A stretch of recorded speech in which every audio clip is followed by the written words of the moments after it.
बिस्मिल्लाहिर्रहमानिर्रहीम। अस्सलामुअलैकुम। आप देख रहे हैं हालात। मैं हूं सईद चौधरी। एक हफ्ते के वक्फे के बाद दोबारा हाजिर हुआ हूँ। माफ़ी चाहता हूँ, बड़े मैसेजेस आए हैं, इनबॉक्स में मैसेजेस आए हैं, व्हाट्सएप में मैसेज आए हैं, फ़ोन आए हैं। तो इंशाल्लाह कोशिश करेंगे कि आइंदा नागा ना हो। आज दो तीन मौजूआत हैं। एक तो FATF वाला, आपको पता है, आपके इल्म में है कि जनाब बड़ा रौला पड़ा हुआ है।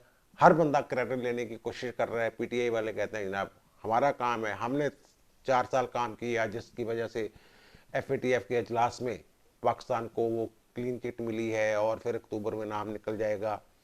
फौज कहती है, चीफ ऑफ आर्मी स्टाफ की तरफ से जो DGSPR ने ट्वीट किया है, उन्होंने कहा जनाब ये हमारा कारनामा है। मौजूदा हुकूमत कह रही है हमारा कारनामा है।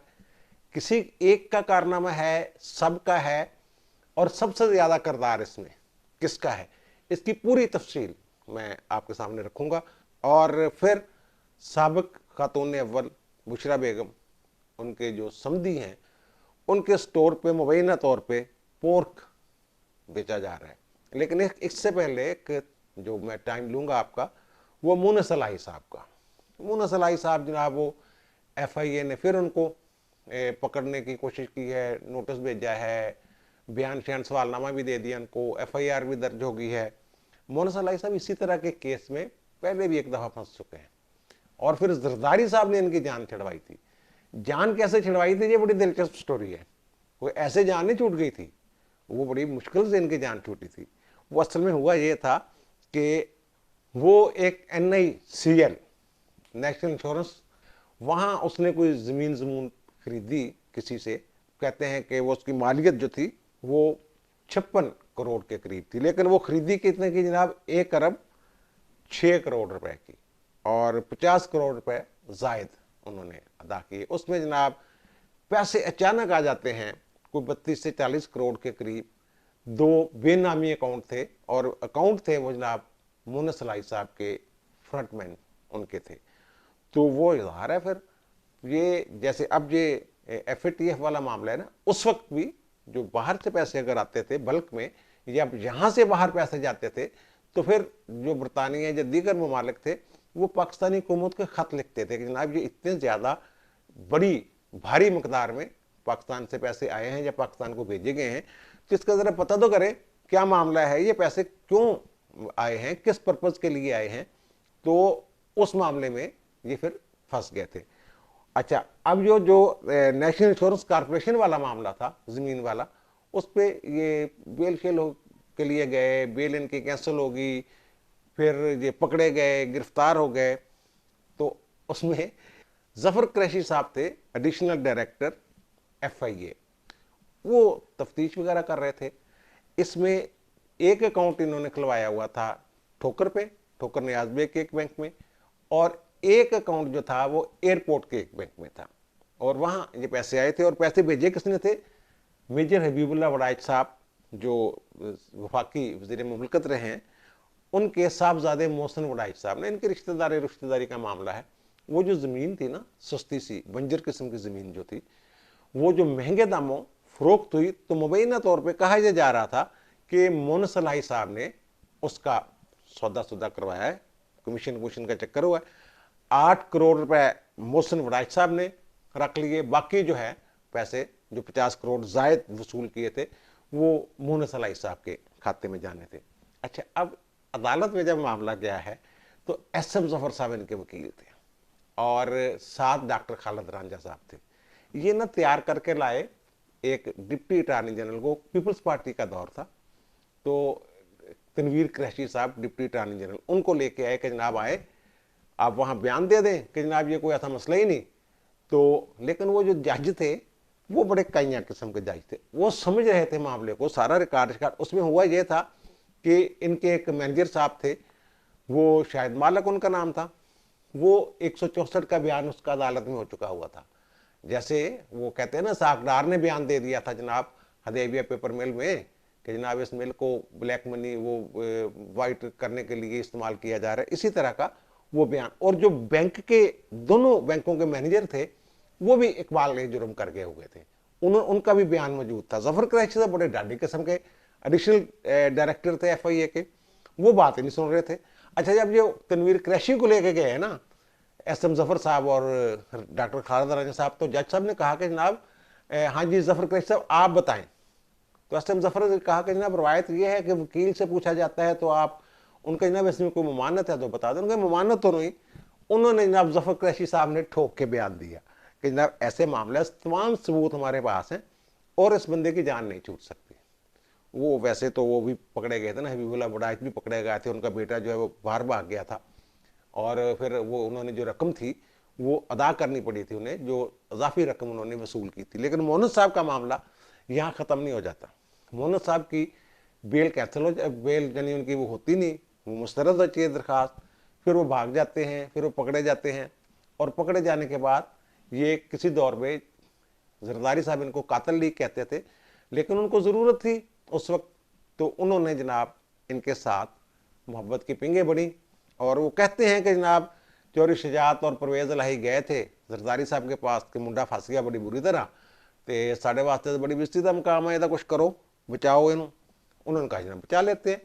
बचाने की कोशिश उन्होंने की डिप्टी अटारनी वगैरह के जरिए, लेकिन वो अदालत नहीं मानी, अदालत ने दरखास्त कर दी मुस्तरद। अब जब ये मिन्नत तरला करके आए हैं, आपको याद होगा कि फिर वो डिप्टी प्राइम मिनिस्टर भी हो गए थे परवेज़ इलाही साहब, मोहम्मद इलाही साहब के वालिद साहब। अच्छा, यहाँ से फिर अब स्टोरी और तरफ शुरू हो जाती है। वो जज थे जो सेंट्रल जज थे, मलिक रशीद उनका नाम था। तो वो उन्होंने ज़ाहिर है वो ज़रा रवैया सख्त था उनका, नहीं लिफ्ट करवा रहे थे। और सेंट्रल जज जो होता है, जो सेंट्रल कोर्ट होती है, वो मतहत होती है वफाकी हुकूमत के। जैसे राणा सनाउल्लाह का एंड उस वक्त जब वो बेल लेने वाले थे जज, तो ट्रांसफ़र लेटर आ गया था, ट्रांसफ़र हो गई थी उनकी, तो वैसे ही उनके साथ हुआ और फिर जज बदल गए। एक तो ये हो गया। जफर कुरैशी साहब काबू नहीं आ रहे थे, जफर कुरैशी साहब को हटाने का कोई तरीका समझ में नहीं आ रहा था। तो एक मलिक इकबाल साहब होते थे, आईजी के सतह के अफसर थे, उनको लगाया गया फिर डीजी FIA। तो उन्होंने फिर जफर कुरैशी को रिमूव कर दिया। फिर कहीं जाके जो मोहम्मद इलाही साहब जो अब कहते हैं ना बड़के बड़ी बातें, जनाब मैं जो अब मेरे खिलाफ जो केस है पहले भी हमने भुगते हुए, वो वाला केस भुगता हुआ है। मोहम्मद इलाही साहब की जरदारी साहब ने जान छिड़वाई थी। अब पता नहीं कोई जरदारी उनको मिलता है, क्या करते हैं क्या नहीं करते। बहरहाल ये जो मेरे इंफॉर्मेशन है मेरे पास या मेरा इल्म है, बिल्कुल ईमानदारी के साथ मैं ये पूरी बात बता रहा हूँ कि एडिशनल डायरेक्टर काबू नहीं आ रहा था, जज काबू नहीं आ रहा था, बेल कैंसिल हो गई थी। अकबाली बयान जो है, वो खानेवाल के 2 बंदे थे जिनके नाम पे अकाउंट खोले हुए थे, वो सबके बयान मजिस्ट्रेट के सामने हो चुके हुए थे। अब यहाँ पे हुआ क्या, जब ये फिर इकबाल मलिक साहब आए हैं ये, तो वो जो इकबाली बयान मजिस्ट्रेट के सामने एक दफ़ा हो चुके हुए हैं, जिसमें वो तस्लीम कर रहे हैं कि जनाब ये मोहम्मद इलाही साहब के कहने पे हम इसको ऑपरेट कर रहे हैं इन अकाउंट्स को, तो असल में मोहम्मद इलाही साहब, हमारा कोई ताल्लुक नहीं, मोहम्मद इलाही साहब के अकाउंट है। तो वो उन लोगों के बयानात दोबारा हुए। ये कभी ये भी एक अनोखा वाक्य है, उनके बयानात दोबारा हो गए जिनमें उन्होंने कहा हो ठीक है यार ये थे एम सानू भुलेखा लगता।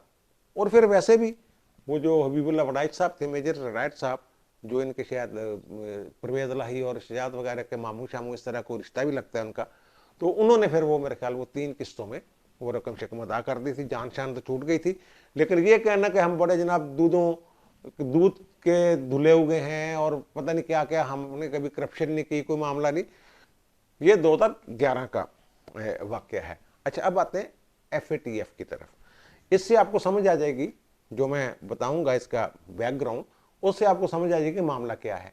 ये मुशर्रफ के दौर से शुरू हुआ था मामला और ग्रे लिस्ट में गया, फिर वाइट में आ गया और जून 2018 में ये दोबारा ग्रे लिस्ट में हम आए पाकिस्तान। उस वक्त मेरे ख्याल केयर टेकर गवर्नमेंट थी, तो ना नून लीग की हुकूमत थी ना ही ये PTI की हुकूमत थी। तो जनाब उन्होंने 40 निकात दिए हमें, प्लान ऑफ एक्शन जो 40 निकात पर मुश्तमिल था। अच्छा, उसमें वो करना क्या चाहते थे? करना वो एक तो मनी लॉन्ड्रिंग रोकने के लिए, दूसरा वही जो मैंने मोहम्मद इलाही वाले में बात की है कि वो समझते थे कि शायद ये दहशत गर्दों के लिए पैसे आ रहे हैं या जा रहे हैं, तो उन्होंने दहशत गर्दी रोकने के लिए जो उसकी जो माली मावनत है उस पर कदगने लगाने के लिए, पाबंदियां लगाने के लिए वो भी एक्शन प्लान में शामिल किए। और फिर जो मैंने जिक्र किया है मुशर्रफ दौर का, तो UN ने एक रिपोर्ट जारी की, जो मिलिटेंट जिनको वो कहते थे कि पाकिस्तान में खासतौर पर जमात अल दावा के सरबरा और दीगर जो रुकन थे, अरकान थे या एक्टिव लोग थे, हाफिज सईद वगैरह, उनकी एक लिस्ट पाकिस्तान को दी। एक तो इनके जनाब जो है नकलो हरकत महदूद करें, दूसरा और भी बहुत सारे उसमें मुतालबात थे, वो भी इसमें एक इशू था। अच्छा जनाब, अब वो जो 40 निकात थे उस पर जनाब इन्होंने शुरू कर दिया कि जनाब काम शुरू कर दिया।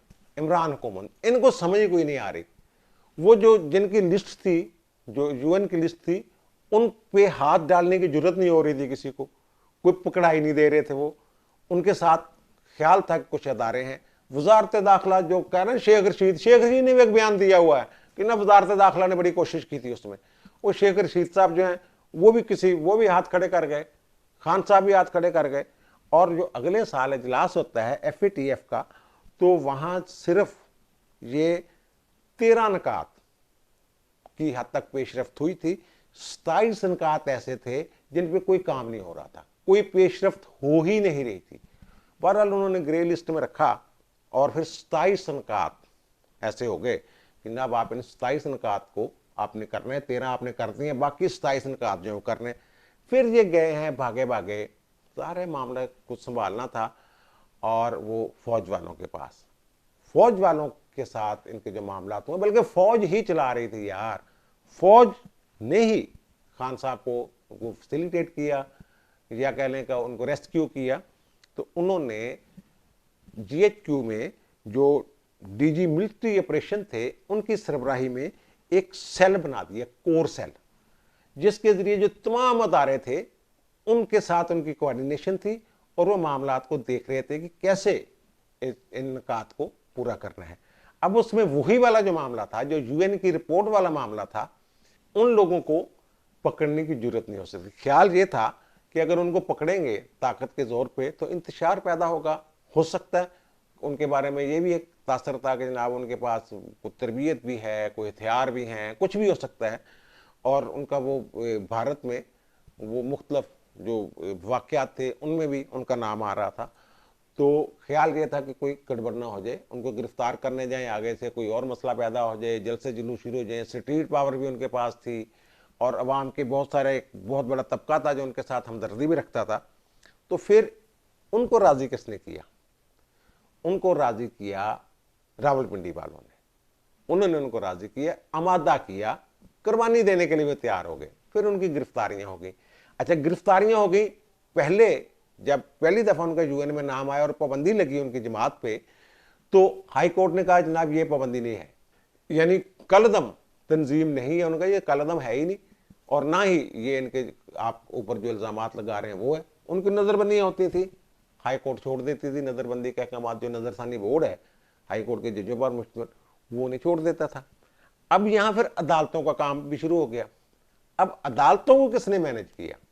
रावलपिंडी वाले सबसे पावरफुल हैं, और अदालतों में फिर उन्हें सजाएं होना शुरू हुई, यानी कमजोर शहादतों पर भी सजाएं हुई, और एक स्टीरियोटाइप आर्डर निकल रहे थे धड़ाधड़, और फिर उनकी बेलें खेले भी नहीं हो रही थी, और ना ही कुछ किस्सों में तो उन्होंने बेलें भी नहीं की, यानी रजा कराना तौर पर उन्होंने अपने आप को किए रखा। अच्छा, फिर ये कहते हैं ना हमारा कारनामा है।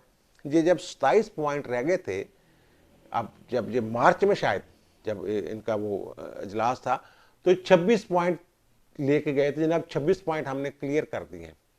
उन्होंने कहा कि नहीं भाई जी, ये एक पॉइंट के अलावा भी आपने कोई 5-7 और करने, यानी 34 पॉइंट उन्होंने कर दिए। उनका ये सारे अब क्लियर करके लाए भाई, आप काम नहीं सही कर रहे। और सारी दुनिया को पता है कि FATF जो 37 अरकान है जिसमें भारत भी है, अमेरिका भी है, और फिर वो खलीज तावन कौंसिल भी है, यूरोपीय कमीशन भी है, बरतानिया भी है, जर्मनी भी है, वो सारे वो इनको पकड़ाई नहीं दे रहे थे। उन्होंने 4-5 पॉइंट और दे दी जनाब, ये भी करके लाए। और फिर आपको पता है कि कानून साजी की जरूरत पड़ी थी। कानून साजी के लिए वो भी रावलपिंडी का किरदार था। जो कानून साजी हुई ये मनी लॉन्ड्रिंग के हवाले से और दहशत गर्दों के खिलाफ माली तावन के हवाले से या दहशत गर्दों के खिलाफ कार्रवाई के हवाले से अगर कोई कानून साजी हुई तो वो भी किसी के इशारे पे हुई, और वो फैसिलिटेट किया रावलपिंडी वालों ने। खान साहब के बस का रोग नहीं था, और खान साहब बड़े वो क्रैशी साहब जो हैं वो बड़ी बढ़ के मारते हैं कि मेरे दौर में ये वो, उनकी वो बात ही नहीं सुन रहे थे FATF वाले। ये सारे कहते हैं कि जनाब वो जो जैसे मैंने जिक्र किया जो ममालिक हैं, तुर्की भी उसमें है, तो चाइना भी है, वो ये कहते हैं कि जनाब सियासी आलमी सियासी मकासद के लिए इस अदारे को इस्तेमाल किया जाए, जैसे कि टिमरी टैट करनी होवे उन्होंने पाबंदी ला देंगे ने, फिर भुगती जाओ, ना कर्जे मिलने हैं ना तजारत होनी है, इस तरह के मामला उसमें थे। अगर वो ग्रे लिस्ट से भी निकल के वो रेड लिस्ट में चले जाते, अब वाइट लिस्ट में आने वाले हैं। वो उन्होंने कहा जनाब हम आप देखेंगे, ओके वेरी गुड, आपने ये कर दिया सारा काम, तो अब हम देखेंगे कि अमलन पाकिस्तान में वाक़ई अक्टूबर में उनका वफद आएगा, आके बाकायदा ऑडिट करेगा, देखेगा, अगर सब ठीक हुआ तो ओके हो जाएगा, वो निकाल देंगे लिस्ट में से। लेकिन ये इसमें जो किरदार है अदालतों का कि उनकी बेलें नहीं हुई, उनकी बरियत नहीं हुई, जितने भी बंदे पकड़े गए सबको, और फिर उन्होंने कोई रौला शौला नहीं डाला, एहतजाज नहीं किए, गिरफ्तारियां खामोशी से दे दी, वो किसका काम था? वो रावलपिंडी वालों का काम था। और बाकी तमाम जितने भी मुतलका महकमे थे सबको जो गाइड कर रहे थे या हदायत दे रहे थे, वो जो आपके GHQ में बैठे हुए DG मिलिट्री ऑपरेशन थे, जिनकी सरबराही में वो सेल काम कर रहा था, वो हदायत दे रहे थे। ये सारा काम उनका है। और जो खारजा अमूर पे या खारजा महाज पे जो नाकामी हो रही थी, वो नाकामी थी खान साहब की, उनकी हुकूमत की। वो कुछ कर नहीं पा रहे, यानी कि 27 में से 26 निकात उन्होंने कर दिए, ताबेदारी फुल कर ली, लेकिन वो फिर भी नहीं नाम निकाल रहे इनके, फिर भी परेशान फिर रहे हैं। वो खैर वो जनाब फिर अब जब ये गए हैं बिलावल भुट्टो अमेरिका में और वज़ीर ख़ारजा से मिले हैं, और फिर जो जर्मनी की वज़ीर ख़ारजा पाकिस्तान आई थी वहाँ बिलावल साहब मिले हैं, और फिर हिना रबानी खार साहबा जो पहले दौर में पीपल्स पार्टी के वज़ीर ख़ारजा रह चुकी हैं, वो अब मुमलकत हैं, वज़ीर मुमलकत बराए अमूर ख़ारजा। उनका भी एक तजर्बा है, उनका भी एक स्टाइल है बात करने का। वो इंडिया में जब गई थी तो इंडिया में तो उन्होंने थरथल्ली मचा दी थी, और उनके जो बैग शैग ये वो स्टाइल जो था उसकी कॉपी हो रही थी वहाँ पे। तो खैर ये जो खारजा महाज पे कामयाबी है, इसमें बिलावल, हिना रवानी खार और मौजूदा हुकूमत, इसको क्रेडिट जाता है। और जो अंदरूनी महाज पे पाकिस्तान में जो वो 40 निकात पूरे किए, जो 34 रह गए थे मार्च में, उनको पूरा करवाया GHQ ने, रावलपिंडी वालों ने। इसलिए ये सबसे ज्यादा क्रेडिट जाता है पहले नंबर पे रावलपिंडी वालों को। और ये नाकामी जो है 4 साल की, ये सारी मैं डालता हूं PTI के खाते में। कोई काम नहीं हो रहा था इनसे, कोई काम, जब तक फौज इनकी मदद के लिए नहीं आई। ये आगे जो संगीन किस्म के या कहने के संजीदा किस्म के जो निकात थे, उनको पूरा करने के लिए इनमें हौसला ही नहीं था। वो फिर फौज ने इनकी मदद की। वो जो मैंने बताया है वो कौन लोग थे और कैसे उन्होंने रजाकराना तौर पे, या वो कहते हैं पाकिस्तान की मोहब्बत में जनाब ये कुर्बानी दे रहे हैं, जैसा भी हुआ फिर वो मामलात। और फिर जो खारजा महाज पे अब जो मौजूदा हुकूमत और बिलावल और हिना रबानी खार, इनको ये मैं क्रेडिट देता हूँ। ये खान साहब ने तो बस लुटिया ही डुबोई थी। अब आते हैं जनाब उस मामले की तरफ कि जनाब जो कहते हैं कि कुछ बिक रहा है पोर्क, यानी कि कुछ ऐसी चीज़ें। अल-फतह स्टोर है जी एक, उसके मालकान हैं दो भाई हैं, शेख अनीस साहब हैं और शेख इरफान साहब हैं। और शेख इरफान साहब जो हैं वो एक अदारा है, एक तो वो फेडरल जो है इनका फेडरेशन है जो चैम्बर ऑफ कॉमर्स की, उसके सरबराह हैं वो।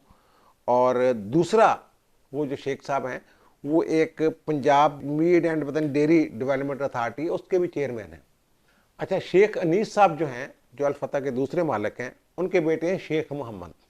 उनकी वही यार पिछले दिनों शादी नहीं हुई सी वो माशा मानिका के साथ सऊदी अरब में, पूरी बरात ही वहाँ और टीम में और सरकारी खर्चा और पता नहीं क्या क्या। वो जनाब यानी कि जो इनके दामाद हैं बुशरा बेगम के, वो भी अल-फतह के मालिक हैं, ये उनके वालिद साहब मालिक हैं। तो वहाँ जनाब कोई दलिया टाइप जो उसमें पोर्क पाया गया है, और ये रिपोर्ट सबमिट हुई है हाई कोर्ट में। हाई कोर्ट में वो जो बंदे थे उन्होंने कहा कि जनाब ये 3 दिन पहले हमने खरीदा है, इस पर लिखा हुआ। उसमें मसला ये है, जो अदालत में केस है उसमें चीफ सेक्रेटरी को बुला लिया है अदालत ने। उसमें मसला ये है कि वो कहते हैं कि जनाब जो अज्जाए तरकीबी हैं कि फलां खाने वाली चीज़ में क्या क्या चीज़ें शामिल हैं, वो उसके कोड लिखे होते हैं। कोड गूगल से पता चल सकता है कि जनाब अगर आप गूगल करें तो पता चल जाएगा जनाब A2 का मतलब ये है और C1 का मतलब ये है, जो भी उनके कोड हैं। तो उसमें जो दलिया उन्होंने खरीदा उसमें पोर्क के अज्जा जो शामिल है, यानी सूअर के अज्जा शामिल हैं, जिसका वो कहते हैं ना कि मुसलमानों के बारे में मशहूर है, यूरोप जाते हैं कि वो शराब पीते हैं और सूअर नहीं खाते। जैसे गालब से कहा उन्होंने, कि जनाब आप मुसलमानों का आधा मुसलमान हूँ, शराब पीता हूँ, सूअर नहीं खाता। इस तरह की वो बात, इससे बड़ी घिन आती है। शुरू से ही हमें जब ये बचपन में ही हमें ये इसके बारे में बताया जाता है कि हराम है और क्या क्या प्लीद है और पता नहीं क्या क्या उसमें खराबी है। तो ये जनाब वहाँ बेचा जा रहा है, मिल रहा है, खरीदा जा रहा है। अब जो मैं ये बात कर रहा हूँ कि शेख इरफान साहब ये चेयरमैन है जिसके Punjab meat and dairy development के, वो जो इसको कंट्रोल जो देखने वाला जो निगरान अदारा है वो है पंजाब हलाल डेवलपमेंट एजेंसी। अब मसला ये है कि ये सारे एक दूसरे के साथ वहाँ मरबूत हैं, सारे अदारे एक दूसरे के निगरान कह लें, एक दूसरे के साथ तल्लक का इनका बनता है। तो ये लाइव स्टॉक जो महकमा है उसके दोनों मतहत हैं।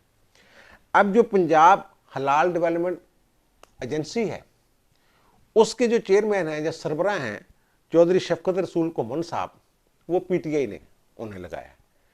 3 महीने हो गए हैं जनाब उनको, और 3 महीने में उनको ना तनख्वाह मिली है, PN तक नहीं मिला होगा।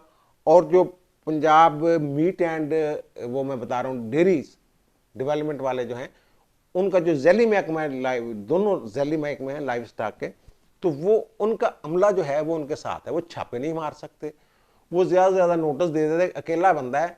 और उनकी जो मावनत करने के लिए जो अदारा है वो शेख इरफान साहब का जो अदारा है जिसके वो सरबराह हैं, वो मावनत करता है। वो वहाँ से कैसे वो उनको पकड़ेंगे अल-फतह वालों को। अल-फतह का नाम जो है आपको पता है, चेन है डिपार्टमेंटल स्टोर की, तो उसका वो मेन स्ट्रीम मीडिया नाम लेते घबराता है। मैं नाम ले रहा हूँ कि जनाब ये उनसे खरीदा था, ये उनका मामला है। और वो पिंकी पीरनी साहबा जो है हमारी, उनके समधी हैं जिनका ये स्टोर है। और फिर उस वक्त तो उन्हें कोई पूछने वाला नहीं था, 3-4 माह पहले तो कोई पूछने वाला नहीं था, ना अल-फतह को पूछ सकता था ना किसी और को पूछ सकता था। बहरहाल वो अब ये मामला चीफ सेक्रेटरी साहब को बुलाया है, और वो जो पंजाब हलाल डेवलपमेंट एजेंसी है उसके पास ना कोई फंड है, दूसरा वो जो कहते हैं ना क्लैश ऑफ इंटरेस्ट। तो भाई वो जो लगे हुए हैं इरफान शेख साहब जिस इदारे के सरबराह हैं, एक ही प्रेमिसेस में वो दफ्तर हैं दोनों, वो जो पंजाब हलाल डेवलपमेंट एजेंसी और जिसके ये सरबराह हैं, वो एक ही प्रेमिसेस, एक ही महकमे के जैली दोनों एजेंसियां हैं या अदारे हैं। तो ये फिर क्या कैसे वो पकड़ेंगे और क्या है। तो वो बड़े जनाब, हम पहले भी बड़े आर्डर हो गए हैं कि जनाब बाहर से वो जो है हराम अज्जा वाले पाकिस्तान में नहीं हो सकते, इंपोर्ट नहीं हो सकते, जो नहीं होते, लेकिन वो इम्पोर्टेड माल है वो बेची जा रहे हैं और बिकी जा रहे हैं। आम लोगों को पता ही नहीं कि जनाब उसमें कोड का किसी को पता होगा, जो बार कोड है उस पर जो लिखे होते हैं कि फलां फलां या अज्जाए तरकीबी जो उसमें कोड्स में लिखे हुए हैं, वो किसी को क्या पता क्या है क्या नहीं। वो मेरे इधर जाते हैं जाके, बस वो जब बाद में पता रखते बात फिर उल्टियाँ करते फिरते नहीं, हो से की खा बैठे, लेकिन उन्हें फटदा कोई नहीं। अब मैं ये तो नहीं कहता कि बुशरा बेगम को पता है जो सारा कुछ हो रहा है, लेकिन ये हैं उनके समधी, ये पक्की बात है। जो शेख अनीस साहब हैं, वो इनकी जो बेटी हैं माशा मनिका, उनके ससुर हैं, और उनके स्टोर पे ये पोर्क जो है ये बेचा जा रहा है। या ऐसी अशिया खुर्दोनोश जो है वो वहाँ फरोख्त हो रही हैं खुले बंदों, किसी को पता ही नहीं चलता, जिनमें पोर्क शामिल है। अब मुझे दीजिए इजाज़त, इंशाल्लाह दोबारा मुलाकात होती है नए विलाग के साथ। अल्लाह ताला आप पर, मुझ पर, हम सब पर मेहरबान रहे। अल्लाह हाफिज़।